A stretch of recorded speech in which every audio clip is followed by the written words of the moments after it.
এই সংসারে জয়লাভ করার জন্য, সাফল্য লাভের জন্য শক্তি, ধৈর্য, সাহস, মিত্রদের সঙ্গ, এই সব ছাড়া আর কি আছে যা অত্যন্ত প্রয়োজনীয়? বিশ্বাস। সত্যি কথা বলতে এই বিশ্বাস অত্যন্ত অমূল্য, কিন্তু এটা দুদিক খোলা তলোয়ারের মতো। এটা আপনাকে বলশালীও করে তুলতে পারে, শক্তিশালীও করে তুলতে পারে, আবার দুর্বলও করে তুলতে পারে। কিভাবে? যদি আপনি শুধুমাত্র অন্যের উপরে বিশ্বাস করেন যে ওনারা সবাই আমাকে সামলে নেবেন, আপনার বিশ্বাস শুধুমাত্র অন্যের উপর, আর সেই বিশ্বাসের ভিত্তিতে আপনি কর্ম করেন, তাহলে আপনি দুর্বলই হয়ে উঠবেন। কিন্তু এই বিশ্বাস যদি আপনি নিজের উপর রাখেন যে যাই হয়ে যাক না কেন, আমি নিজেকে ঠিক সামলে নেব, আমি আমার পথ বানিয়ে নেব, সব বিপদের সম্মুখীন আমি নিজে হব এবং জীবনে সামনে এগোতে থাকব, তাহলে এই বিশ্বাস আপনাকে বলশালী করবে। এবার সিদ্ধান্ত আপনার যে আপনি কি চান। এই বিশ্বাস আপনাকে বলশালী করবে নাকি দুর্বল? ভেবে দেখুন, আর আমার সাথে ভালোবেসে বলুন, রাধা রাধা। এই সংসারে সব থেকে বেশি কঠোর এবং বলশালী ধাতু হলো লৌহ, অর্থাৎ লোহা। হয়তো সেই জন্যই সকল অস্ত্র, সকল শস্ত্র, সকল বাহন যখনই এদের নির্মাণ হয়, তখন সব থেকে বেশি ব্যবহার এই লোহাকে করা হয়।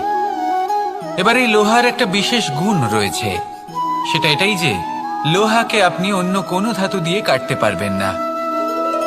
লোহা দ্বারা এই লোহাকে কাটা সম্ভব। এবার এটা কিভাবে সম্ভব? যে লোহাকে কাটতে হবে তাকে গরম করা হয়, যে লোহা দ্বারা কাটতে হবে সেটাকে ঠান্ডা রাখতে হয়, অর্থাৎ ঠান্ডা লোহা দ্বারা গরম লোহা কাটা হয়। এবার এই যুক্তি, তার প্রয়োগ আমাদের জীবনেও করা যেতে পারে।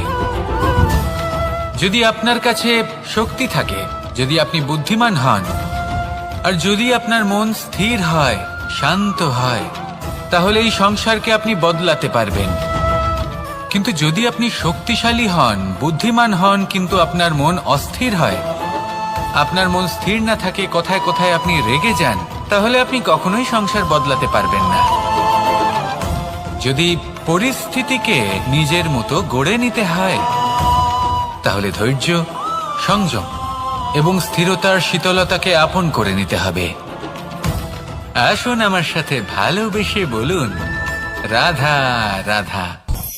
আমি রথে যাত্রা করি, তাতে বারবার পথে থামি আর দেখি যে আমি অনুচিত দিকে যাচ্ছি না তো, আমি উচিত পথেই যাচ্ছি তো।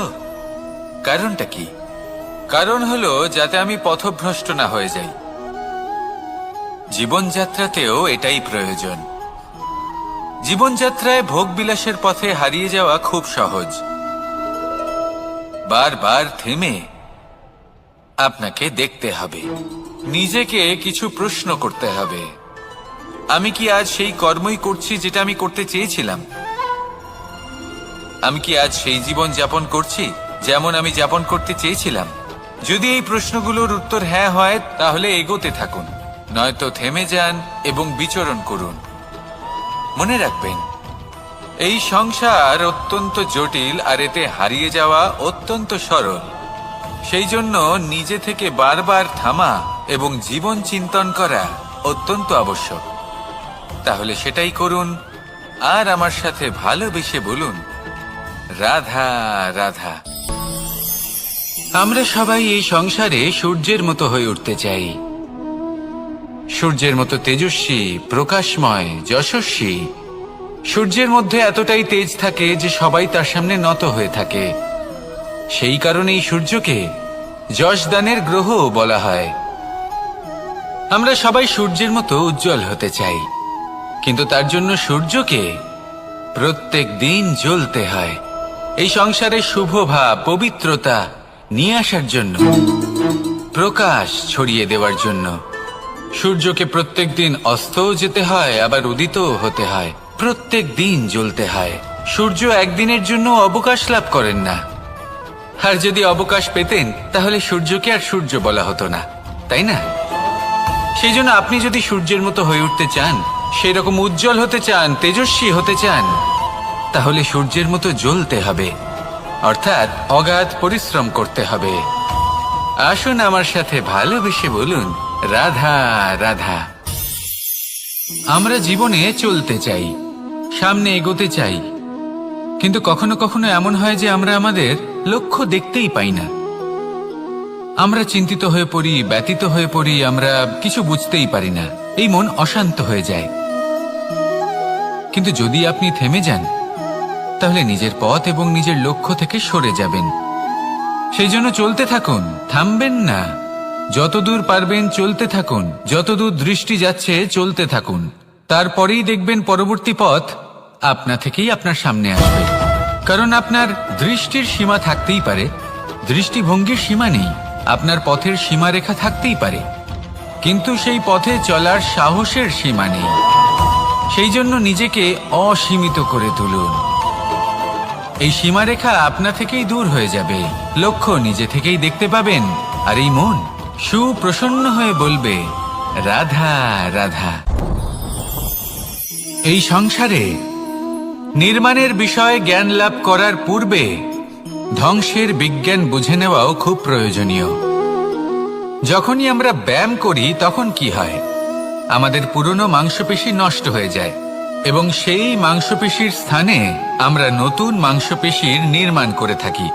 যেমন একটা নতুন ইমারত গড়ে তোলবার পূর্বে পুরাতন ইমারতকে ভঙ্গ করে দিতে হয়, তবেই তো সেই স্থান সজীব হবে, ঠিক কিনা? এবারে জ্ঞান এবং বিজ্ঞান ছাড়াও এমন কিছু আছে যা কিনা অত্যন্ত গুরুত্বপূর্ণ। তা হলো সীমা পার করে যাওয়া। এই যে সীমা, এই যে নিয়ম, তা মানুষের জন্যই বানানো, তাকে নিয়ন্ত্রণ করার জন্য তৈরি করা হয়েছে। এমন অনেক সীমা, এমন অনেক নিয়ম মানুষের জন্য অত্যন্ত মঙ্গলকারী। কিন্তু কিছু এমন সীমা আছে, কিছু এমন নিয়ম আছে যা মানুষের লঙ্ঘন করে যাওয়া অতি আবশ্যক। যতক্ষণ না এই সীমা লঙ্ঘন করছেন, নিজের নতুন অস্তিত্বকে খুঁজেই পাবেন না, সেই স্থানে পৌঁছতেই পারবেন না যেখানে সংসার তাকে চিরস্মরণীয় করে রাখবে। সেই জন্য জীবনে যাই করবেন, সীমা অতিক্রম করে যান। যদি পরিশ্রম করেন তাহলে সীমা অতিক্রম করে পরিশ্রম করুন। যদি লক্ষ্যের দিকে অগ্রসর হন তাহলে সীমা অতিক্রম করে অগ্রসর হন। কোনো সীমারেখা যাতে না থাকে, সেই সর্বোচ্চ স্থান দেখুন এবং অগ্রসর হন। এই সংসারে অগ্রসর হওয়ার জন্য এই সীমারেখা বুঝে নেওয়া এবং তা অতিক্রম করার জ্ঞান লাভ করা প্রয়োজনীয়। আসুন আমার সাথে ভালোবেসে বলুন, রাধা রাধা। সঙ্গীত হলো আমার অত্যন্ত প্রিয়। আমার বাঁশির সুর আমার মনের শান্তি এবং ভালোবাসার প্রতীক। সেই জন্য যে ব্যক্তি আমার বাঁশির সুর শোনেন, তিনিও সেই শান্তি এবং ভালোবাসা অনুভব করতে পারেন। শুধু এটাই তো শিখতে হবে। আমরা জীবনে যখনই কোনো কর্ম করি, তখন মনের মধ্যে ইতিবাচক বোধ থাকা উচিত, মনে ভালোবাসা থাকা উচিত। এটা হলো অত্যন্ত গুরুত্বপূর্ণ। যদি আপনার মনের ভেতরে ঘৃণা, বিদ্বেষ, ক্রোধ, ঈর্ষা এইসব বোধ থাকে এবং আপনি কোনো কর্ম করেন, তাহলে আপনি এই আবেগগুলোই সংসারে ছড়িয়ে দেবেন। আপনার আশেপাশের মানুষজন এই বোধ অনুভব করবেন, এগুলোই অনুসরণ করবেন, আর এই সব আবেগই আপনি আশেপাশে দেখতে পাবেন। তার বদলে যদি মনের মধ্যে ভালোবাসা থাকে, ইতিবাচক বোধ থাকে, সত্যের প্রতি শ্রদ্ধা এবং করুণা থাকে, তাহলে এই সকল আবেগ আপনি সংসারের মধ্যে ছড়িয়ে দেবেন, আর সেটাও মানুষ অনুভব করবেন এবং এগুলো অনুসরণ করবেন। আপনার আশেপাশে আপনি কোন আবেগ দেখতে চান, সেই নির্বাচন আপনারই। আপাতত আসুন আর আমার সাথে ভালোবেসে বলুন, রাধা রাধা। এই সংসারে যখন সাফল্যের পথে আপনি অগ্রসর হবেন, তখন আপনার পরিশ্রম, একাগ্রতা, সাহসের সাথে সাথে সমাজের মানসিকতাও সহ্য করতে হবে। প্রত্যেক ব্যক্তি কিছু না কিছু ভাবেন, কিছু না কিছু বলেন। কিছু মানুষ এমন আছেন যারা ভাববেন যে আপনি কিছুই করতে পারবেন না, তারা আপনার নিন্দা করবেন, আর এই নিন্দার কথা ভেবেই আমরা ভয়ভীত হয়ে পড়ি। সেই কারণে নিজেদের আশা, নিজেদের বিশ্বাস হারিয়ে ফেলি। এবার যদি সেই নিন্দার ভয়ে আমরা লক্ষ্যচ্যুত হই, তাহলে সেটা অনুচিত। সেই জন্য জীবনে শুধু পরিশ্রম করতে থাকুন, সামনে এগোতে থাকুন। যেই দিন আপনি আপনার লক্ষ্য লাভ করবেন, সেই প্রত্যেক ব্যক্তি যারা নিন্দা করছিলেন তাদের দৃষ্টি আপনা থেকেই পাল্টে যাবে, ঠিক কিনা? এই সংসারকে যা প্রাণ চায় তাই বলতে দিন। যদি আপনি কারোর কথা শুনতে চান, তাহলে নিজের অন্তরের কথা শুনুন, সেটাই আপনাকে উচিত পথে নিয়ে যাবে। সামনে অগ্রসর হতে থাকুন, পরিশ্রম করুন।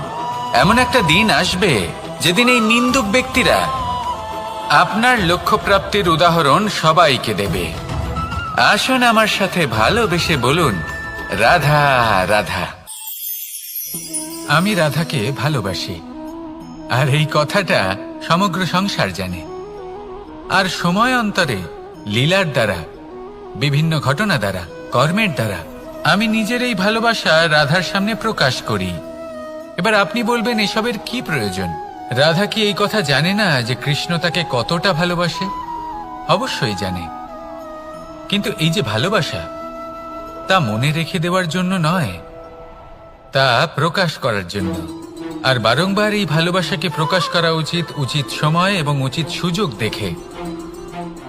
কিরকম?